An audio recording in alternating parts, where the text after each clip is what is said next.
கிறிஸ்துவுக்குள் பிரியமானவர்களே, ஆண்டவராகிய இயேசு கிறிஸ்துவின் விலையேறப்பட்ட நாமத்தினாலே இன்றைய பரலோகமான நிகழ்ச்சிக்கு உங்கள் யாவரையும் நாங்கள் வரவேற்கிறோம். ஒரே ஒரு அனௌன்ஸ்மெண்ட். நம்முடைய புதுவாழ்வு ஊழியங்களிலே இன்னொரு ஊழியமாக திருமண தகவல் மையம் என்கிற ஊழியத்தை மார்ச் மாதம் 1ஆம் தேதியிலிருந்து நாம் தொடங்குகிறோம். அதற்காக ஜெபித்துக் கொள்ளுங்கள். கர்த்தர் நமக்கு உதவி செய்வாராக. ஆமென். கவனில் இன்றைய நாளிலே கர்த்தர் இருவரும் கருப்புள்ள பட்டயத்தை குறித்து கர்த்தர் பேசுவாராக. அதற்கு ஆதாரமாக எபிரேயர் 4ஆம் அதிகாரம் 12வது வசனத்தை வாசிக்கிறேன். தேவனுடைய வார்த்தையானது ஜீவனும் வல்லமை உள்ளதாயும் இருவரும் கருப்புள்ள எந்த பட்டயத்திலும் கருக்கானதாயும் இருக்கிறது.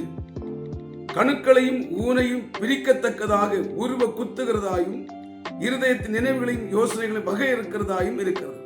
கவனிங்கள், இருபுறமும் கருக்குள்ள பட்டயம் என்று சொன்னால் அநேக காரியங்களை குறித்து கேள்விப்படுகிறோம். இருக்கட்டும், வேதம் சொல்லுகிறது, நான் சொல்லுகிறேன்.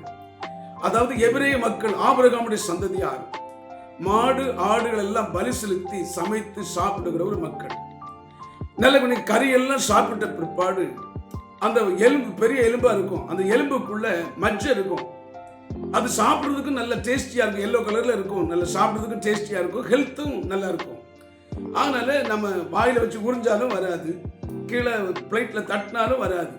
அதனால எபிரேய மக்கள் என்ன செய்தாங்க, நீளமா ஒரு முழத்துக்கு மேல, அதாவது இருபுறமும் கருப்புள்ள பட்டயத்தை செய்வாங்க. அந்த பட்டை எப்படி இருக்குன்னா கைப்பிடி பக்கத்துல அகலமா இருக்கும்.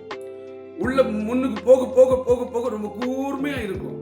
நம்ம கத்திகள் எல்லாம் ஒரு பக்கம் தான் ஷார்ப்பா இருக்கும். ஆனா அது ரெண்டு பக்கமும் ஷார்ப்பா இருக்கும். தீட்டி வச்சிருப்பாங்க.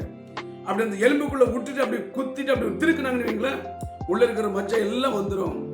அதை எடுத்து சாப்பிட்டு மிகுந்த சந்தோஷமா அவங்க நல்ல ஹெல்த்தியா வாழ்ந்தாங்க.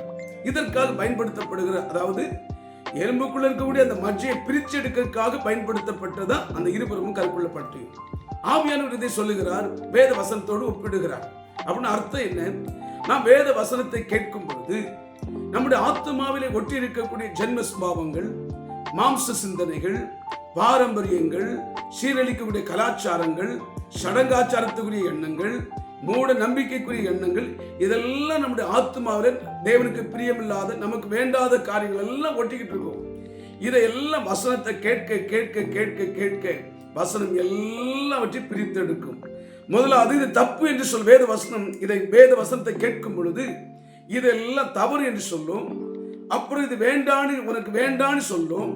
அப்புறம் அதுக்கு மேல வெறுப்பு உண்டாக்கும். அதன் பிற்பாடு அதை தூக்கி எறியவும் செய்யும்.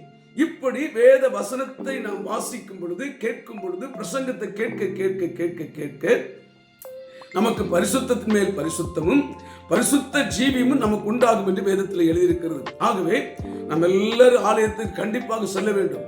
வசனத்தை நாம் கேட்க வேண்டும். வசனத்தை கேட்க கேட்கதான் பரிசுத்தத்தின் மேல் பரிசுத்தம் அடைவோம். நம்முடைய ஜீவம் பரிசுத்திலே பூரணம் அடையும். பரலோக ராஜ்யத்திலே நாம் ஒரு நாள் போய் வாழலாம். ஆமென். கண்களை மூடும். பரலோக பிதாவே, இயேசு நாமத்தில் இதை கேட்டுக்கொண்டிருக்கிற ஒவ்வொரு பிள்ளைகளையும் ஆசீர்வதிங்க. இருபுறமும் கருப்புள்ள பட்டயமாய் வசனத்தை அவர்கள் கேட்டு அவருடைய இருதயத்திலே, அவருடைய ஆத்மாவில் இருக்கிற எல்லா வேண்டாத காரியங்களை பிரித்தெடுத்து பரிசுத்த ஜீவியத்தை கட்டளையிடும். இயேசு நாமத்தில் பிதாவே, ஆமென். ஆமென். God bless you. கர்த்தர் உங்களை ஆசீர்வதிப்பாராக.